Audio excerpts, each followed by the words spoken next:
Wears, welcome students. और आपके channel biology classes में आपका स्वागत है बच्चों। और जैसा कि रेस्पिरेशन चल ही रहा है और रेस्पिरेशन इन ह्यूमंस के बारे में हम बात कर रहे हैं, तो उसमें कुछ स्टेजेस वगैरह भी लेकर के आए हैं, कुछ इंपॉर्टेंट टर्म्स भी हैं जो यहाँ पर हैं, आप लोग के लिए बहुत ज़रूरी हैं। ठीक है, इसका कुछ प्रोसेस मैं आपको पहले भी समझा चुका हूँ कि किसके थ्रू कैसे कैसे रेस्पिरेशन होता है। और रेस्पिरेटरी ऑर्गन जो है ह्यूमंस के अंदर क्या होता है बेटा, वो होता है लंग्स। ठीक है, ये तुम लोगों को पता ही है। तो अब टाइम वेस्ट ना करते हुए बाकी ये सारी चीज़ें मैं आप लोगों को समझा देता हूँ, तो ये तुम ज़रा ध्यान से सुनना बच्चों। तो स्टेजेस ऑफ रेस्पिरेशन में अगर देखें तो यहाँ पर स्टेजेस का मतलब क्या होता है, चरण यानी कि फेजेस। ठीक है, अलग अलग फेजेस देखने को मिलते हैं। ठीक है, तो इसमें क्या है, जो इम्पोर्टेंट टर्म में देखो तो पहला पॉइंट क्या आता है, डेट इज ब्रीथिंग। ठीक है, तो मैं इससे पहले वाली वीडियो में आपको बता चुका हूँ सारी चीज़ें। ठीक है, नॉस्ट्रल्स आ गया, आपका ट्रैकिया आ गया, ये सब चीज़ें मैं आपको ऑलरेडी बता चुका हूँ। ठीक, लेकिन यहाँ पर आपको समझ में आना चाहिए कि ब्रीदिंग क्या होती है। कुछ चीज़ें हैं जो काफ़ी इंपॉर्टेंट हैं रेस्पिरेशन के रिगार्डिंग, तो वो मैंने यहाँ पर लिखा हुआ है और उसी को ही समझा रहा हूँ आज। तो ब्रीदिंग का मतलब क्या हो गया, पुल्मोनरी वेंटिलेशन। वेंटिलेशन का मतलब आप लोग जानते ही हो कि वेंटिलेशन का मतलब क्या होता है, प्रॉपर एक तरह से क्या करना, यानी कि अंदर बाहर गैसेस का एक्सचेंज होना। ठीक, तो पुल्मोनरी का मतलब क्या हो गया, लंग्स के थ्रू। ठीक है ना, लंग्स के थ्रू वेंटिलेशन हो रहा है। ठीक, इसी को हम क्या बोलते हैं, ब्रीदिंग, यानी कि सांस लेना। तो सांस लेने या श्वसन प्रक्रिया को हम क्या बोलते हैं, पुल्मोनरी वेंटिलेशन के नाम से भी जानते हैं।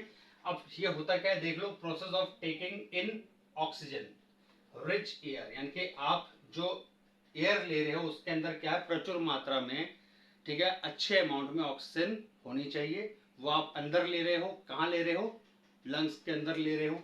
ठीक है, and releasing carbon dioxide rich air through lungs. और साथ ही साथ जो आप ऑक्सीजन ले रहे हो, ठीक है, उसके रिवर्ड में आप क्या कर रहे हो, कार्बन डाइऑक्साइड निकाल रहे हो। ठीक है, किसके थ्रू, लंग्स के थ्रू। तो इस प्रक्रिया को, यानी कि ऑक्सीजन का अंदर लेना और कार्बन डाइऑक्साइड का बाहर निकालना with the help of lungs, is known as breathing. ठीक है, इसको पुल्मोनरी वेंटिलेशन के नाम से भी जाना जाता है। अच्छा, आप देख लो, सेकंड क्या हो गया, गैस एक्सचेंज। कई बार मैं आपको पहले भी बता चुका हूं, ये भी आप लोग अब अच्छे से समझ में आ गया होगा कि गैस का एक्सचेंज होना। ठीक है ना, देख लो पहले क्या लिखा है, the exchange of oxygen and carbon dioxide between the lungs and the blood stream, यानी कि लंग्स एंड ब्लड स्ट्रीम। तो यहां पर जो गैस एक्सचेंज हो रहा है, वो गैस एक्सचेंज हो रहा है किसके थ्रू, यानी कि लंग्स के थ्रू, ब्लड में, ब्लड के थ्रू लंग्स में। इस तरह से एक्सचेंज ऑफ गैसेस होगा। और होगा किस चीज का, ऑक्सीजन का और कार्बन डाइऑक्साइड का। तो यानी कि लंग्स से जो बॉडी पार्ट में जा रहा है with the blood, with the help of blood, वो क्या जा रहा है, पहले वो जा रहा है ऑक्सीजन।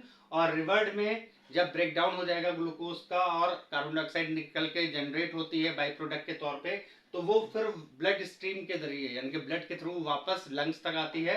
और इस तरह से ब्लड स्ट्रीम से लंग्स में वापस आना, यानी कि एक्सचेंज ऑफ गैसेस यहाँ पर आपको देखने को मिल रहा है, पहले ऑक्सीजन का और बाद में कार्बन डाइऑक्साइड का। ठीक है, तो इसको हमने बोल दिया एक्सचेंज ऑफ गैसेस, यानी gas exchange.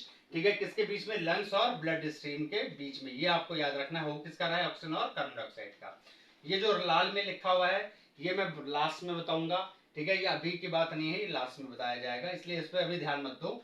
Third one is transport of gases, यानी कि गैसेस का ट्रांसपोर्टेशन होना, यानी कि गैस जो है वो आपके अंदर गई है, अब अंदर से और different parts of the body में जाएगी। ठीक है, क्या जा रही है, ऑक्सीजन जा रही है। और रिवर्ड में carbon dioxide different parts of the body tissues से लंग्स तक आएगी। जो लिखा है मैं समझा रहा हूँ, देख लो। तो transport of oxygen from the lungs, देखो ये पॉइंट इंपॉर्टेंट है, यानी कि ऑक्सीजन का ट्रांसपोर्ट हो रहा है कहां से, लंग्स से। तो लंग्स से ट्रांसपोर्ट हो रहा है ऑक्सीजन का, कहां, डिफरेंट बॉडीज टिश्यूज तक, यानी कि अलग अलग जो आपके शरीर के अंदर ऊतक हैं, ठीक है, टिश्यूज हैं। ठीक, तो वहां तक ये सारी एक्सचेंज हो रही है किसकी, ऑक्सीजन की।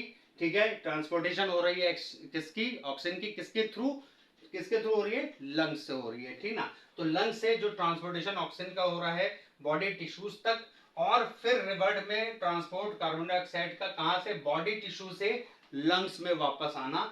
तो ये एक्चुअल में शो कर रहा है क्या, ट्रांसपोर्ट ऑफ गैसेस, यानी ट्रांसपोर्टेशन ऑफ गैसेस का।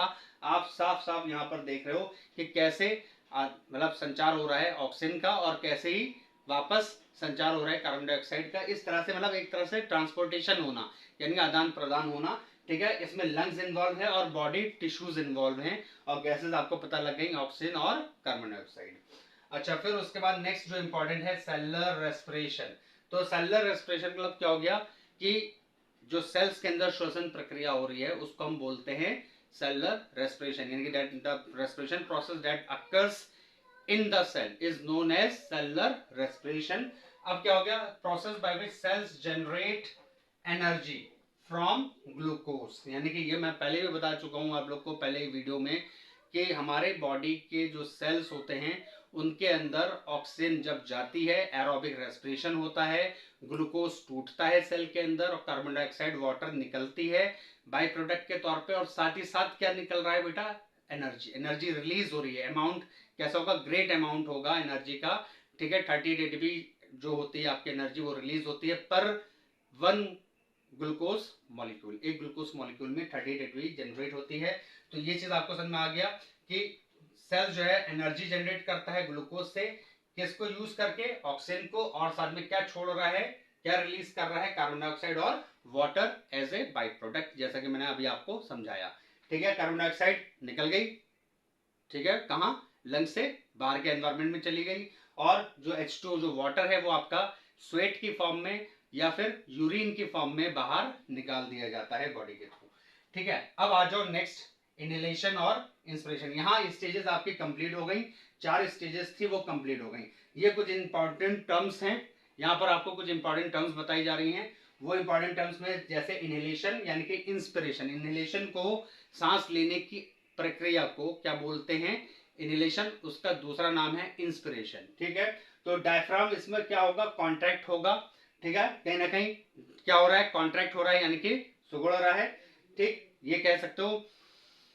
जब आपने लिया तो ये थोड़ा सा ऊपर की तरफ खिसकेगा, कॉन्ट्रैक्ट की तरफ होगा, ठीक है। डायफ्राम आप जानते हो क्या होता है, ये बीच की मिडिल लाइन मैं पिछले वाले वीडियो में आपको बता चुका हूं, ठीक है, जो थोरैक्स और आपका जो एब्डोमेन होता है उसको डिवाइड करता है, मस्कुलर पार्ट होता है, मसल का बना हुआ होता है, ठीक है। तो ये कॉन्ट्रैक्ट हो जाएगा। रिब केज आपकी क्या होगी, जैसे जब सांस तुम लोग लेते हो या हम जैसे सांस ले रहे हैं तो क्या होगा, हमारा जो रिब केज होगा, जो आपका ये होता है ना पसलियां, ठीक, तो ये रिब केज है। तो रिब केज जो होगा वो क्या हो जाएगा, फैलेगा सांस लेने पर, क्योंकि सांस जब आप ले रहे हो तो ऑक्सीजन अंदर जा रही है, एयर अंदर जा रही है, तो लंग्स जो है वो भी एक्सपेंड होता है, ठीक है। उसी की वजह से जो आपका जो रिबकेज होगा ये भी एक्सपेंड हो जाएगा, फैल जाएगा, और इस तरह से जो एयर होगी वो लंग्स के अंदर जाएगी, तो लंग्स के अंदर जाने में हेल्प कर रहा है कहीं ना कहीं एक्सपेंशन ऑफ रिबकेज, या ये कह लो जब सांस लोगे लंग्स भी फैलेगा, रिबकेज भी एक्सपेंड करेगा। तो ये पूरा पूरा इनहेलेशन में या इंस्पिरेशन में पूरी ये प्रोसेस देखने को मिलती है। इसका ठीक जस्ट रिवर्ट है, कॉन्ट्ररी है क्या, आप तुम्हारा एक्सलेशन, एक्सलेशन का मतलब क्या हो गया, बाहर निकालना, किसको, कार्बन डाइऑक्साइड को, यानी कि आप एयर को यहाँ पर आप बाहर निकाल रहे हो, ये एक्सलेशन हो गया, इसको एक्सप्रेशन के नाम से भी जानते हैं, ठीक है। डायफ्राम कैसा हो जाएगा, रिलैक्स हो जाएगा, ठीक है, रिलैक्स मोड में आ जाएगा, ठीक। रिब केज डिसेंट हो जाएगी, यानी कि रिब केज भी कहना कहीं हल्का सा डिसेंट हो जाएगी, यानी कि हल्का सा सिकुड़ जाएगी, और pushing air out of the lungs, और साथ ही साथ इस तरीके से जो हवा होगी, जो एयर होगी, कार्बन डाइऑक्साइड की जो उसके अंदर मौजूद होगी वो लंग्स के बाहर निकल जाएगी, ठीक ना। अच्छा, अब उसके बाद टाइडल वॉल्यूम के बारे में लोग पूछते हैं कि टाइडल वॉल्यूम होता क्या है।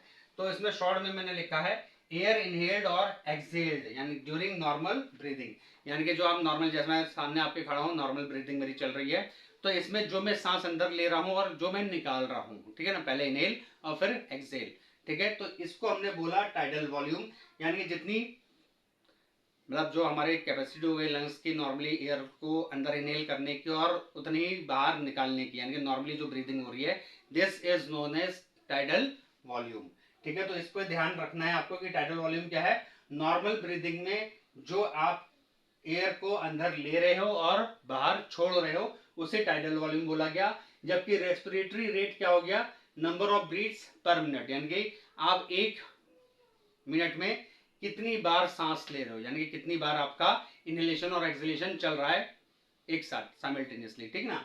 यानी जब आप सांस छोड़ रहे हो, ठीक, और फिर ले रहे हो, तो मतलब ये जो प्रोसेस है, यानी कि ये एक साइकिल हो गई मान लो, तो पूरे 60 सेकंड में आप कितनी बार लेते हो, तो ये चीज डिपेंड करता है।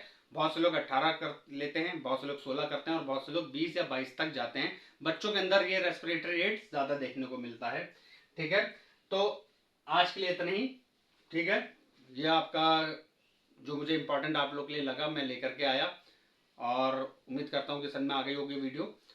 अच्छे से देख लेना, नोट कर लेना, ठीक है। एग्जाम के लिए काफ़ी अच्छा रहेगा आप लोग के लिए। और अपने इस यूट्यूब चैनल बायोलॉजी क्लासेस को भरपूर सहयोग देने के लिए बहुत बहुत धन्यवाद। ऐसे ही भरपूर सहयोग और प्यार आप लोग देते रहें, और सब्सक्राइब करें, अपने फ्रेंड्स को और रिलेटिव्स को भी वीडियो शेयर करें। कुछ भी क्वेश्चन है, क्वेरी है, कमेंट बॉक्स में आप लोग अपना ड्रॉप कर सकते हैं क्वेश्चंस। तो ठीक है, thank you very much, all the best students.